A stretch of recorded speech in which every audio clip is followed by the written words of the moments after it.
Bienvenue! Ce tutoriel présente comment créer une proforma et une facture. Voyons. Nous allons réaliser deux factures. Pour un client débit, Monsieur Client 1, et une seconde pour un client comptant. Dans le premier cas, nous créons une proforma que nous transformerons ensuite en facture. Dans le second cas, nous réaliserons directement une facture. Sélectionnez Vente facture, puis Proforma avec la touche Entrée.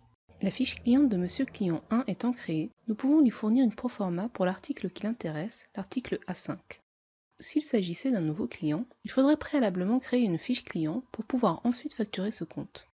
Nous allons créer une proforma à remettre à Monsieur Client 1. Nous transformerons ensuite cette proforma en facture.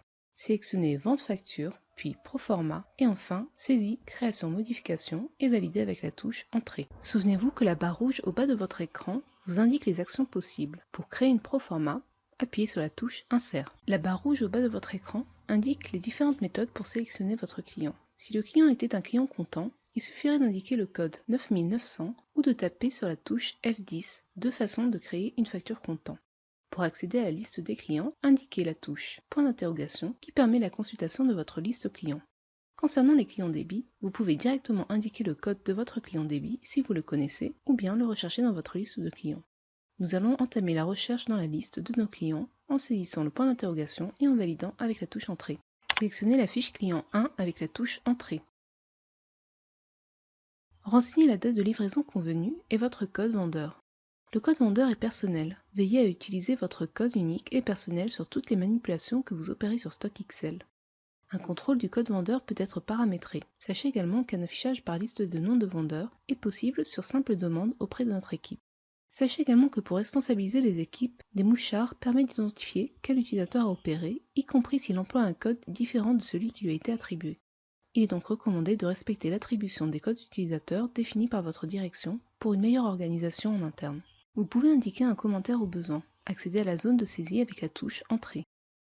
Cet écran présente une zone de saisie. Pour ajouter une ligne d'écriture, appuyez sur la touche Insert. Sinon, quittez cet écran avec la touche Échappe. Recherchez l'article à insérer dans votre proforma. Dans notre exemple, nous recherchons l'article A5. La barre rouge au bas de votre écran indique les différents caractères correspondant chacun à un critère de recherche. Dans notre exemple, nous choisissons le caractère / accompagné du code article et nous validons avec la touche Entrée.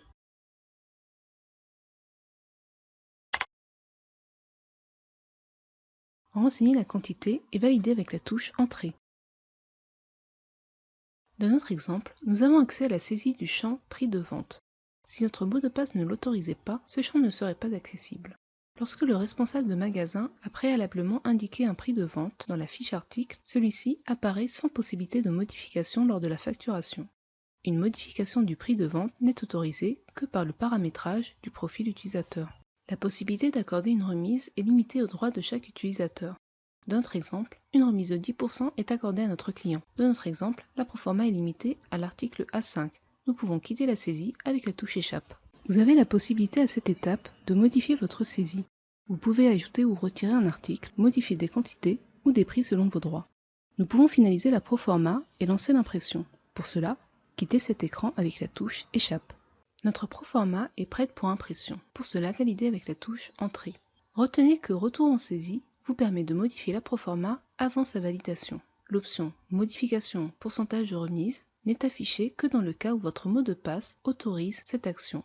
Modifier l'état permet de classer les proformas en modèle, accepter, refuser, selon vos besoins. Nous souhaitons lancer l'impression, nous appuyons donc sur la touche Entrée. La date du jour est proposée automatiquement. Validez avec la touche Entrée. Vous avez la possibilité d'imprimer le total ou non. Nous répondons O pour oui. Dans une proforma qui propose différentes options qui sont au choix et qui ne s'additionnent donc pas, la notion de total n'est pas pertinente et vous pouvez donc répondre non. Nous demandons l'impression par affichage à l'écran afin de générer le PDF de la proforma. La proforma présente l'ensemble des éléments que nous avons renseignés. Nous la remettons à Monsieur Client 1. Pour transformer cette proforma en facture, sélectionnez Transformer en facture. Validez avec la touche Entrée. Une confirmation de transformation de la proforma en facture est demandée, nous répondons O pour oui.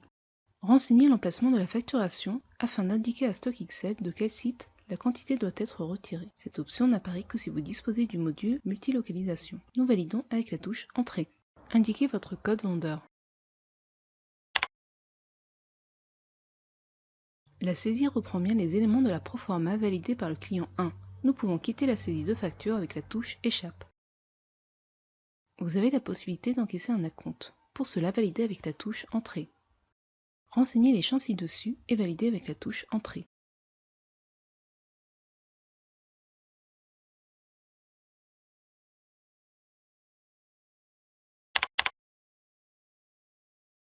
Notre client 1 étant un compte débit, il n'y a pas de règlement à opérer. Nous pouvons imprimer la facture à remettre à ce client et quitter avec la touche Échappe. Appuyez sur la touche Entrée pour lancer l'impression. La date du jour est proposée automatiquement. Validez avec la touche Entrée. Indiquez le nombre d'exemplaires à imprimer. Vous avez la possibilité d'imprimer un bon de livraison comprenant un champ d'observation pour indiquer les modalités de la livraison. Dans notre exemple, nous répondons O pour oui. Nous demandons l'impression par affichage à l'écran afin de générer le PDF de la proforma. La facture présente l'ensemble des éléments que nous avons renseignés, nous pouvons la remettre au client. Nous avons finalisé notre premier scénario qui consistait à créer une proforma que nous avons transformée en facture. À présent, nous allons créer directement une facture. Retournez au menu principal avec la touche Échappe. Nous allons à présent facturer un nouveau client. Dans le menu principal, sélectionnez Vente facture, puis Facture saisie modification et validez avec la touche Entrée. Renseignez l'emplacement de la facturation afin d'indiquer à StockXL de quel site la quantité doit être retirée. Cette option n'apparaît que si vous disposez du module multilocalisation. Nous validons avec la touche Entrée. Retenez que la touche F10 permet de créer directement une facture comptant sans répondre à l'ensemble des questions préalables. Lorsque vous créez une proforma, elle est transformée à votre demande en facture. Lorsqu'en revanche vous souhaitez créer directement une facture sans passer par la proforma, l'application StockXL vous demande de choisir entre la création d'une facture et la création d'un avoir ou la modification d'une facture. La facture d'avoir est un document commercial qui est établi lors du retour de marchandises après une opération de vente ou suite à un accord de réduction commerciale ou bien encore pour corriger toute erreur de facturation. Attention, l'avoir par définition annule une facture, c'est-à-dire que lorsque vous faites une facture, les quantités facturées sont retirées du stock. A l'inverse, lorsque vous procédez à un avoir, les quantités sont ajoutées au stock. Il s'agit d'un retour de marchandises. Pour notre exemple, nous créons une facture comptant, nous appuyons donc sur la touche F10. Avec la touche F10, notre saisie commence directement dans le champ Code vendeur. Nous pouvons indiquer notre code vendeur et valider avec la touche Entrée. Un espace de saisie vous permet d'associer à cette facture des commentaires et observations. Appuyez sur la touche Insert pour ajouter une ligne de saisie, ou bien alors appuyez sur la touche Échappe pour quitter la saisie et retourner dans la facture. Nous recherchons l'article A1, nous saisissons /A1 et validons avec la touche Entrée. Nous rappelons qu'au bas de votre écran, vous disposez de différents caractères associés à des critères de recherche afin d'appeler vos articles depuis votre base de données. Validez la sélection de l'article A1 avec la touche Entrée. Renseignez à présent la quantité. Une fois la quantité renseignée, pour valider directement la saisie, utilisez la touche Page suivante qui valide la ligne entière en une touche. Sinon, vous pouvez appuyer sur la touche Entrée qui, elle, ne valide que la zone en saisie. Dans notre exemple, nous avons accès à la saisie du champ Prix de vente. Nous validons avec la touche Entrée. Nous avons également accès à la saisie d'un pourcentage de remise. Aucune remise n'étant accordée à ce client, nous validons 0 avec la touche Entrée. Notre saisie est finie, nous pouvons retourner au menu de la facture avec la touche Échappe. Sélectionnez Paiement avec la touche Entrée afin d'accéder aux différents modes de paiement. Pour un règlement en chèque par exemple, validez avec la touche Entrée. Votre client vous indique qu'il préfère payer en espèces. Retournez au menu principal avec la touche Échappe.